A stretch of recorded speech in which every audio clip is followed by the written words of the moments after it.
Assalamualaikum Pak Gi. Waalaikumsalam Vika.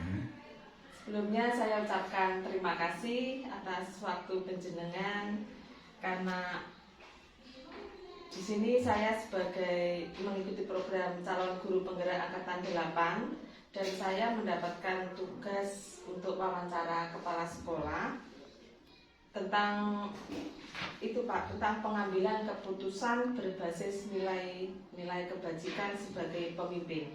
Jadi sekarang saya sudah sampai modul 3.1 Bapak, dan di sini saya akan ngangsu kawruh dengan penjenengan tentang pengambilan keputusan yang berbasis nilai-nilai kebajikan sebagai pemimpin.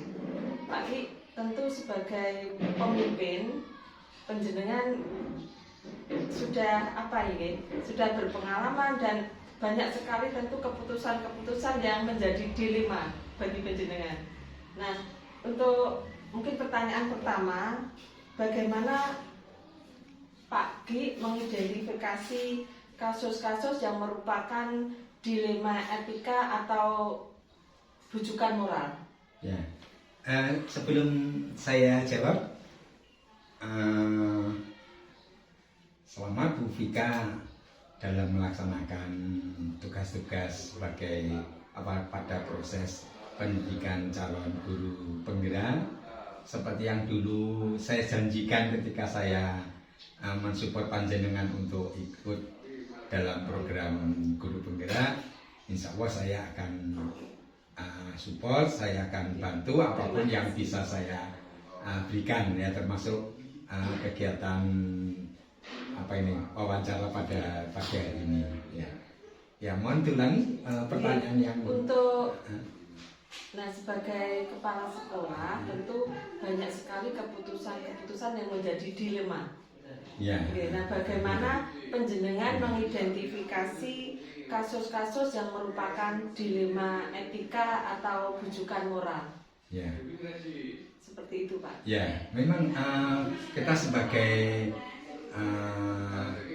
seorang pimpinan lembaga, apalagi lembaga pendidikan atau kepala sekolah, dilema yang seperti panjenengan sampaikan itu sangat sering terjadi. Ya, itu sangat sering.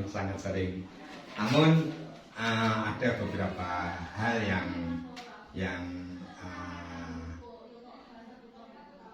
yang membedakan, ya. Tadi jenengan tanyakan dilema etika sama bujukan moral. Kalau dilema etika itu pemahaman saya di situ ada suatu dilema kebenaran, ya. Ya, kebenaran. Sama-sama benar. Ya. Gitu, makanya dilema etika itu ada dua nilai kebenaran.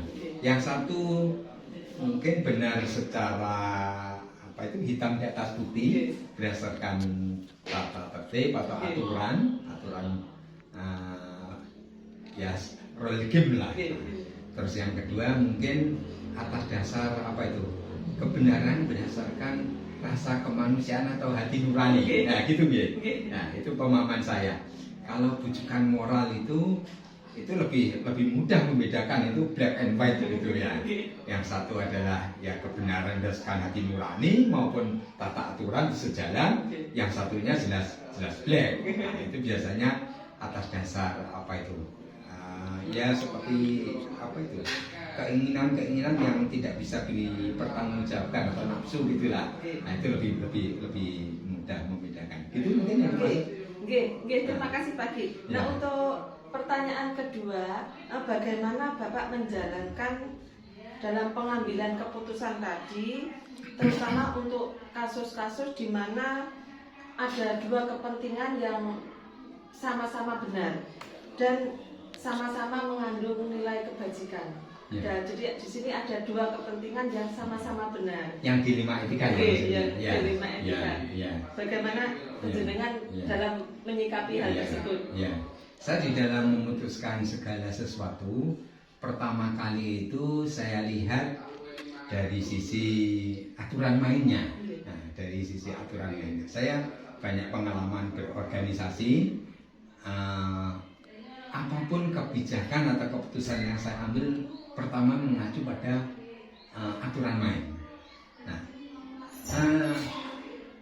sebagai pimpinan lembaga pendidikan atau kepala sekolah, di situ ternyata banyak pertimbangan-pertimbangan lain yang harus kita sertakan, yaitu pertimbangan hati nurani atau rasa kemanusiaan. Jadi pertama kita lihat aturan mainnya secara perundang-undangan. Nah, yang kedua kita telusuri bagaimana latar belakang permasalahan itu sampai permasalahan itu bisa muncul atau terjadi. Nah, ketika kita menelusuri latar belakang permasalahan disitulah muncul penguatan-penguatan dari kita untuk mengambil keputusan atau kebijakan. Apakah kita nanti akan mengikuti aturan main yang ada atau kita ada kecenderungan yang menggunakan rasa kemanusiaan atau hati nurani kita. Namun demikian, kadang-kadang saya juga ada beberapa teman pembantu kan dari teman-teman penanggung jawab standar atau bidang. Nah, itu kita juga minta pendapat-pendapat mereka. Kalau mereka memiliki penguatan-penguatan yang sama dari sisi rasa kemanusiaan atau hati nurani, maka kita akan semakin mantap di dalam mengambil kebijakan. Jadi tidak selamanya memang aturan harus dikawal, harus ditegakkan, tapi pada hal-hal tertentu kadang-kadang kita mengedepankan rasa kemanusiaan atau hati nurani, lebih-lebih ini di bidang pendidikan. Dari situ banyak unsur yang edukasi, karena ketika kita mengambil keputusan kebijakan atas dasar hati nurani, berarti itu kan rasa kasih sayang kemanusiaan. Di situ pula kita sedang mendidik manusia menjadi manusia. Ternyata banyak dilema etika nih Pak, lumayan banyak, iya, okay. Lumayan banyak. Jadi dan prosedurnya dengan telusuri dulu. Ya, pertama aturan mainnya bagaimana, karena semua kebijakan itu mesti punya rule, punya aturan main. Nah, setelah itu kita telusuri latar belakang permasalahan itu sampai muncul. Setelah itu kita juga sharing dengan teman-teman untuk penguatan sekaligus pemberdayaan teman-teman. Dan ternyata apa Pak Gil? Wah, banyak sekali pengalaman dari pagi. Dan untuk selanjutnya Bapak, terus bagaimana atau hal-hal apa saja yang selama ini menurut Pak G itu tantangan dalam mengambil keputusan yang merupakan kasus dilema etika? Apakah ada tantangannya Pak? Ya, ada juga. Kadang-kadang ketika kita share mau kita ada dukungan penguatan, ternyata kadang-kadang orang banyak ya, lain kepala, lain pikiran, lain hati, lain apa itu istilahnya, rasa. Nah, di situ kadang-kadang ada pertentangan dengan teman-teman yang lain. Nah, di situ tantangannya ya kita memberi pemahaman, kita bisa lebih bersabar dan lebih bijak untuk menjelaskan dan memahamkan kepada teman-teman. Itu yang saya katakan dari sisi pemberdayaannya tadi. Sehingga bahwa kita juga sekaligus edukasi pada teman-teman atau pada guru-guru kita, pada tim kita, bahwa memang aturan harus ditegakkan, tapi ada sisi lain di luar aturan, yaitu hati nurani yang juga harus didengar suaranya. Apalagi penjenengan harus apa tadi, memimpin berapa kepala Pak di satu dan harus otomatis lain otak, lain pikiran. Walaupun mungkin itu kepala, lain pikiran. Sama-sama benar Pak. Jadi memang harus. Jadi tantangannya kan menyatukan visi dari segitu banyak yang Bapak pimpin. Nah, setidaknya ketika beliau tetap tidak sepaham, paling tidak mereka paham alasan kita membuat kebijakan itu. Nah, sehingga akhirnya lain pendapat, paham, memahami latar belakang kebijakan itu diambil, sama tidak memahami. Nah, sehingga kalau memahami walaupun sebenarnya tidak sependapat, mereka insya Allah akan lebih mudah untuk mendukung kebijakan yang kita putuskan tadi. Mungkin ada satu kasus dilema etika yang menurut Bapak, kasus dilema etika ya, yang menurut Bapak paling apa ya, paling membekas selama Pak Gi menjadi kepala sekolah itu. Mungkin ada Pak kasus yang mungkin ini dilema etika yang sampai kapanpun mungkin akan selalu diingat atau bagaimana? Itu pada kebijakan untuk memutuskan misalnya seperti kenaikan kelas dan sebagainya. Nah itu yang terkait dengan anak-anak yang berkebutuhan khusus. Nah kalau anak-anak berkebutuhan khusus diputuskan berdasarkan aturan main prinsip-prinsip akademik, saya tidak dapat. Selamanya anak ini sekolah berapa puluh tahun tidak akan naik kelas, tidak akan lulus. Tapi dari sisi kemanusiaan, setidaknya anak ini sudah mengikuti suatu proses pendidikan. Jadi kita menghargai dari sisi dia telah mengikuti proses pendidikan. Jadi penghargaannya diambil dari situ. Ya, mungkin itu. Ya lainnya ada saya kira yang contoh. Iya. Itu apa ya? Memang apalagi untuk sekolah yang menerima anak kebutuhan khusus memang dilema Pak ya, dilema etika. Iya. Tidak kita terima tugas kita ini melayani, tugas kita ini memberi paling tidak ya tadi kita memberikan suatu proses yang terbaik yang bisa kita berikan. Nah masalah hasilnya, nah ini ya kembali ke kondisi masing-masing anak. Untuk selanjutnya Bapak, ini dalam memiliki sebuah kasus, apakah Bapak mempunyai tata kala atau jadwal tertentu dalam sebuah penyelesaian kasus dilema etika? Nah, apakah Bapak itu langsung menyelesaikan kasus dilema etika itu di tempat, atau mungkin Pak Gi mempunyai jadwal tertentu untuk menyelesaikannya, baik itu dalam bentuk prosedur atau apa, Bapak menjalankannya seperti apa kalau ada dilema etika? Kalau jadwal khusus kok tidak juga ya. Biasanya hanya kasus dilema etika itu kadang-kadang seberapa berat dilematisnya, nilai-nilai dilemanya, dan seberapa ringan nilai-nilai dilematisnya. Kalau kasus-kasus yang ringan biasanya kita langsung kita selesaikan dalam waktu yang sesingkat-singkatnya agar kebijakan itu segera membawa dampak yang baik. Tapi kadang-kadang nilai dilematisnya itu ya agak berat, agak itu cuma butuh waktu. Tapi secara prosedur saya hampir sama dalam membuat suatu kebijakan atau keputusan. Pertama pahami aturan mainnya, latar belakang permasalahan itu muncul, terus masukkan beberapa pertimbangan yang di situ bisa memberi penguatan, baru ambil keputusan. Nah cuma kadang-kadang kalau agak berat ya butuh waktu agak lama, kadang-kadang butuh apa ya? Ya seperti perenungannya agak dalam gitu.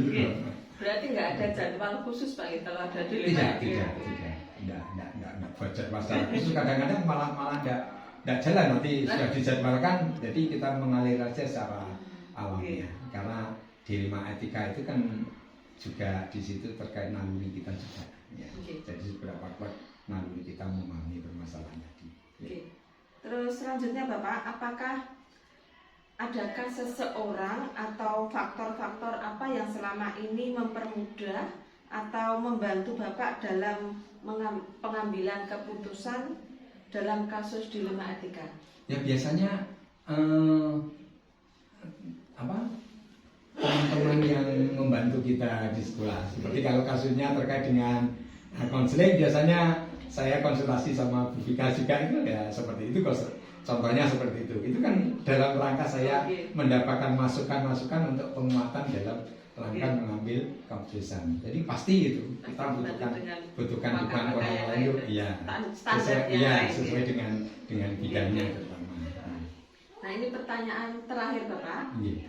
Dari semua hal yang telah disampaikan, pembelajaran apa yang Pak Ki petik dari semua pengalaman Pak Ki dalam pengambilan keputusan yang dilema etika tadi?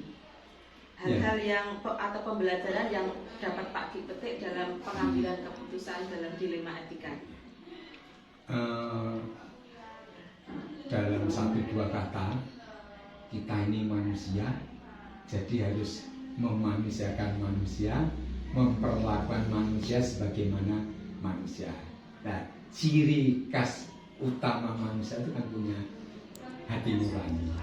Nah, suara hati nurani tadi yang kita dengar, yang kita pakai di dalam membuat suatu pertimbangan ketika kita memutuskan sesuatu. Jadi tidak hanya murni dari sisi role game-nya saja, tapi kita juga ikut sertakan. Nah, sebagai contoh, ketika kita menjumpai ada seorang ibu yang mencuri sepotong roti, itu kalau di justice versi hukum ya sama namanya mencuri. Tapi ketika ditelusuri latar belakang permasalahan, ternyata mereka mengalami permasalahan sosial ekonomi yang sangat berat. Dia punya anak yang harus diberi makan sementara uang tidak ada, bahan makanan tidak ada. Nah, akhirnya kasus itu terjadi. Nah, makanya ketika kita menyertakan nurani kita, rasa belas kasih dan kasih sayang kita, di situ unsur-unsur kemanusiaan sudah kita pakai. Jadi kita manusia harus memanusiakan manusia dengan cara-cara yang manusiawi. Itu yang bisa saya ambil dari ketika kita menyelesaikan kasus-kasus yang dilema etika tadi. Jadi mungkin kesimpulannya, panjenengan sebagai pemimpin di sini dalam mengambil keputusan yang berbasis nilai-nilai kebajikan, tetap memanusiakan manusia dan hati nurani, Pak. Iya. Gitu. Kata kuncinya di situ. Terima kasih Pak Ki atas waktunya dan ilmunya. Mungkin sama. Kita sekedar sharing. Saya akan belajar banyak dari panjenengan, terutama dalam pengambilan keputusan yang berbasis nilai-nilai kebajikan sebagai pemimpin, dan jenengan yang sudah berpengalaman. Terus terang saya pribadi tetap mohon petunjuk dari panjenengan. Ya, sama-sama. Saya siap membantu. Dan sekali lagi terima kasih dan mohon maaf kalau mungkin saya sudah mengganggu waktu panjenengan. Terima kasih Pak Ki. Assalamualaikum warahmatullahi wabarakatuh. Waalaikumsalam warahmatullahi wabarakatuh. Sudah dong, silakan dimatikan.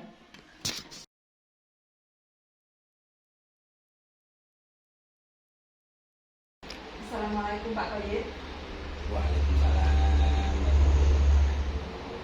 Sehat-sehat selalu ya. Alhamdulillah. Sebelumnya saya ucapkan terima kasih atas waktunya dan mohon maaf kalau mungkin kehadiran saya mengganggu waktu panjenengan. Alhamdulillah. Ini layanan apapun ya dapat dengan.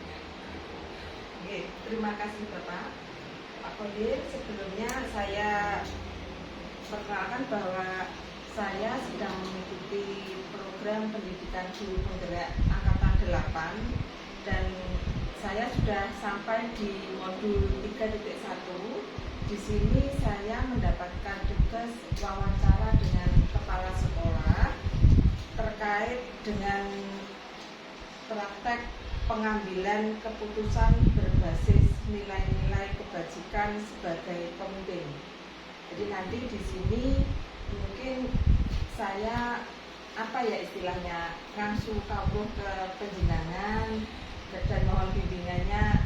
Saya akan belajar banyak dari jenengan tentang pengambilan keputusan yang berbasis nilai-nilai kebajikan tadi. Pak Koje, bisa kita mulai ya? Oke. Untuk pertanyaan pertama Bapak, bagaimana Bapak dapat mengidentifikasi kasus-kasus yang merupakan menjalankan kasus, apakah ini dilema etika, apakah ini rujukan moral? Kira-kira bagaimana Bapak dalam mengidentifikasi kasus tersebut? Ya, kalau kami dalam menjalankan tugas keseharian dilema etika itu merupakan situasi yang terjadi ketika seseorang memilih antara dua pilihan, ya, di mana kedua pilihan itu secara moral benar, tapi perkembangannya, sedangkan tujuan moral itu merupakan situasi yang terjadi ketika seseorang harus membuat keputusan antara benar atau salah. Kasus di etika itu kalau di sini ya kita identifikasi ada individu lawan masyarakat, ya, yang rasa keadilan, lawan rasa kasihan, kemudian ada kebenaran lawan kesetiaan. Maka identifikasi kami dalam tugas melihat seperti itu. Oke. Terus mungkin seperti ini Pak Koyen. Selama ini bagaimana Pak Koyen menjalankan dalam pengambilan keputusan di sekolah Bapak, terutama untuk kasus-kasus di mana tadi ada dua kepentingan yang sama-sama benar dan sama-sama mengandung nilai kebajikan. Nah, bagaimana Bapak dalam menyikapi kasus tersebut? Sudah barang tentu kita mencoba karena seseorang itu beda-beda menjalani dan mengambil keputusan. Maka ketika kita menghadapi situasi yang semacam itu, yang pertama yang kami lakukan adalah menetapkan tujuan yang jelas dari permasalahannya. Yang jelas, kalau ada problem seperti itu, ada tujuan kita apa jelas. Kemudian yang kedua juga mengetahui kelebihan dan kekurangan dari keputusan yang akan kita ambil, karena pasti keputusan itu ada efeknya, ada efek dari keputusan itu. Maka kelebihan dan kekurangan kita identifikasi juga. Kemudian yang ketiga, ini kita juga mempertimbangkan berbagai kemungkinan yang terjadi dari pengambilan keputusan itu. Pasti ya, karena beragam pandangan dalam pilihan-pilihan itu ada pilihan seperti itu. Kemudian juga memikirkan dampak yang mungkin terjadi dari pengambilan keputusan. Pasti ya, dampak itu ya positif, ada negatif, karena memang yang kita ambil tentu berhadapan dengan situasi dilema yang dihadapi tadi. Kemudian kita menyiapkan alternatif pilihan keputusan-keputusan itu mana yang paling terbaik di antara alternatif yang ada. Kemudian kita membuat catatan. Nah, kemudian yang terakhir ada jeda waktu untuk mengevaluasi pada akhirnya seperti apa. Berarti itu adalah mungkin prosedur penjenengan dalam mengambil keputusan yang berbasis dilema etika tadi Pak Koyen. Iya, itu betul. Karena memang ya dilema itu akan dihadapi oleh semua pimpinan ya dalam menjalankannya, karena ya pasti ada. Tidak mungkin semuanya berjalan mulus, tidak mungkin semuanya itu selalu jelek, tidak semuanya selalu baik, tapi jelek, baik, benar dan salah itu menjadi sesuatu yang pasti terjadi dalam proses kepemimpinan sendiri. Di lembaga manapun saya pikir ada kok yang seperti itu. Terus untuk selanjutnya Bapak, hal-hal apa saja yang mungkin selama ini Pak Koyen anggap efektif dalam pengambilan keputusan dalam kasus dilema etika? Mungkin ada hal-hal yang penjenengan anggap efektif atau gimana untuk mengambil keputusan dalam hal dilema etika tadi? Oke, nah tentu ya dari apa yang kami sampaikan tadi, dan ada langkah-langkah ya, mengambil langkah-langkah atau prosedur yang kita lakukan.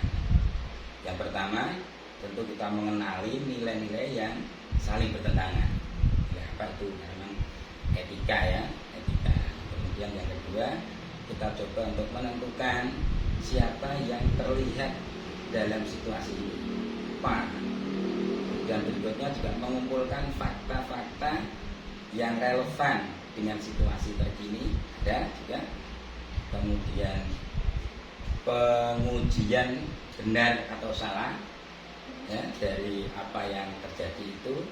Kemudian bagian terakhir ini kita ada pengujian paradigma benar lawan salah.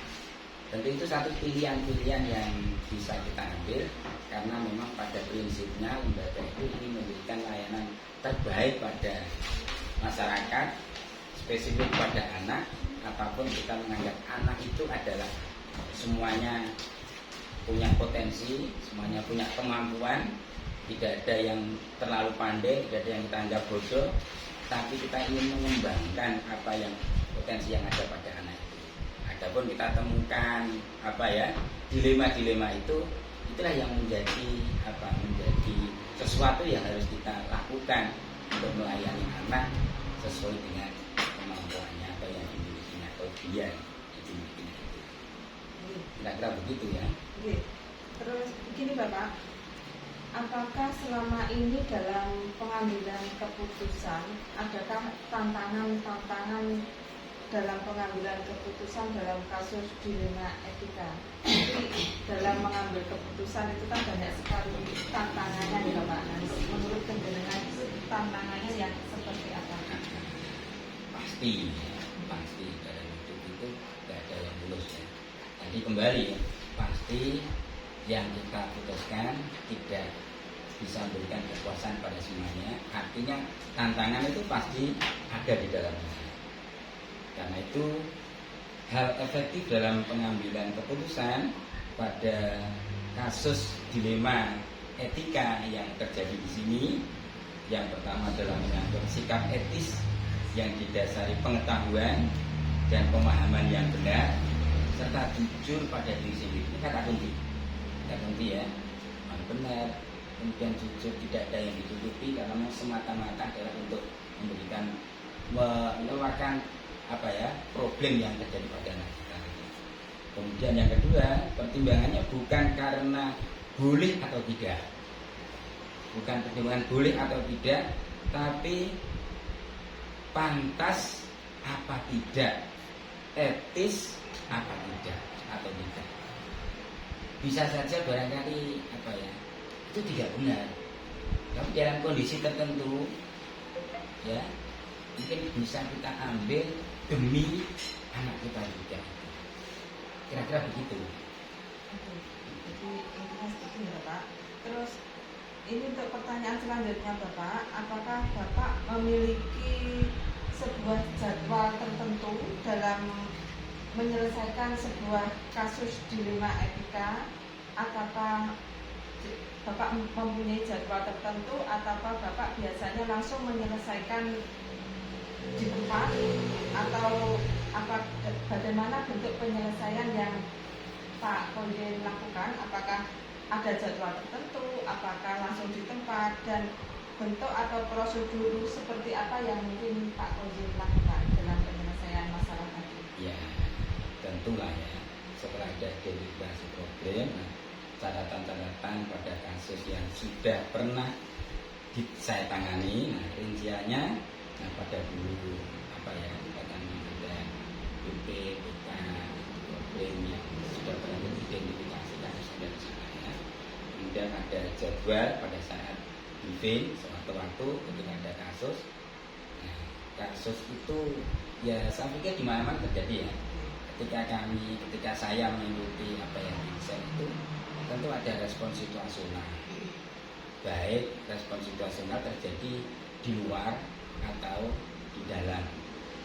Respon situasional yang dimaksud adalah layanan yang terbaik yang tidak boleh merugikan siswa. Nah, karena itu ada briefing menanyakan kasus yang terjadi pada setidak-tidaknya seminggu sekali ya. Kita lakukan briefing pada guru-guru karena briefing dilakukan ini kami rutin setiap hari Senin mengawali hari pertama, mengevaluasi perjalanan dalam satu pekan, kira-kira temuan-temuan apa, dan berikutnya apa sih yang harus kita lakukan untuk ya melayani atau menyelesaikan problem-problem tersebut. Kira-kira begitu. Terus apakah mungkin ada faktor-faktor apa yang selama ini mungkin mempermudah atau membantu Bapak dalam pengambilan keputusan dalam apa itu yang berbasis dilema etika tadi? Ya, ya kami kategorikan ada dua faktor ya, eksternal dan internal. Ya, faktor internal itu meliputi persepsi, sikap, gaya hidup dan kepribadian. Sedangkan faktor eksternalnya meliputi budaya yang ada, sosial, referensi dan situasi yang terjadi. Pada eksternal, faktor produk, kemudian faktor ekonomi, faktor psikologis, faktor sosiologis yang pada umumnya menentukan perilaku seseorang. Jadi sebenarnya tidak berdiri sendiri ya, tidak berdiri sendiri apa yang terjadi pada anak. Maka guru yang bijak atau kepala sekolah yang bijak, maka ketika menghadapi problem harus mencoba mengkaji dari semua komponen heterogen lah, tidak ujuk-ujuk kamu salah atau ini salah, tapi kenapa kok seperti ini ya, dikaji dari banyak faktor yang eksternal dan internal, sehingga pengambilan keputusan setidak-tidaknya memberikan satu alternatif yang terbaik, walaupun kita sadar pasti ada kelemahan, ada kekurangan, ada tantangan itu tadi. Tapi setidak-tidaknya kita mengidentifikasi hal-hal yang dari intern dan eksternal. Gitu. Nah ini tuh pertanyaan terakhir Iya. Pak Koyen. Nah dari semua hal yang telah Pak Koyen sampaikan, pembelajaran apa yang mungkin Pak Koyen petik dari pengalaman-pengalaman penjenengan dalam mengambil keputusan tadi? Ya, pembelajaran yang dapat saya petik dari pengalaman-pengalaman yang terjadi, pengambilan keputusan, dilema etika pasti terjadi, kira-kira seperti ini ya. Nah, barangkali berbeda dengan apa ya, orang lain atau kepala sekolah lain, karena memang kita dalam pengambilan keputusan tentu harus melihat situasi yang ada atau lingkungan budaya yang ada di mana saya memimpin. Nah, karena saya berada di SMP Negeri 2 Sumberjo, maka pengambilan keputusan ya, kebajikan yang universal yang harus dipilih dengan penuh pertimbangan, tidak satu pertimbangan tapi beberapa pertimbangan, karena sama-sama benar juga, tetapi bertentangan dengan kesadaran di mana secara moral barangkali kita anggap benar, tetapi bertentangan dengan keadaan yang terjadi. Satu yang komprehensif lah. Kembali dari awal tadi, karena memang kita menganggap semuanya mempunyai potensi, semuanya mempunyai kelebihan kekurangan, akan demi layanan yang terbaik. Ketika ada problem, dilema, moral, etik, itu sebenarnya dalam penyelesaiannya, nah kita mencoba secara komprehensif melihat semua hal yang kita pandang perlu menjadi bahan pertimbangan. Kira-kira begitu Bu ya. Terima kasih Pak Koyen atas waktunya. Mungkin dari wawancara ini bisa saya petik bahwa dalam pengambilan keputusan yang berbasis nilai-nilai kebajikan sebagai pemimpin, bahwa bagaimanapun kejujuran, iya, ya, Pak? Jujur jadi kata kunci ya. Kata kunci adalah kejujuran, dan saya belajar banyak dari jenengan, dan semoga jenengan juga nggak bosan kalau mungkin saya kesini lagi untuk belajar. Kalau boleh saya tambah ya. Okay. Jujur itu menjadi kata kunci karena katakanlah kita analog pada dokter ya. Ada orang sakit datang ke dokternya nggak tahu sebenarnya.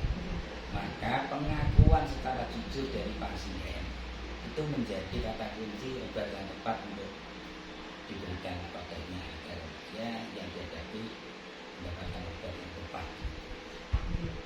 Ya. Terima kasih Pak Toyib atas waktunya dan mohon maaf sekali lagi mungkin saya mengganggu dan terima kasih, saya banyak belajar dari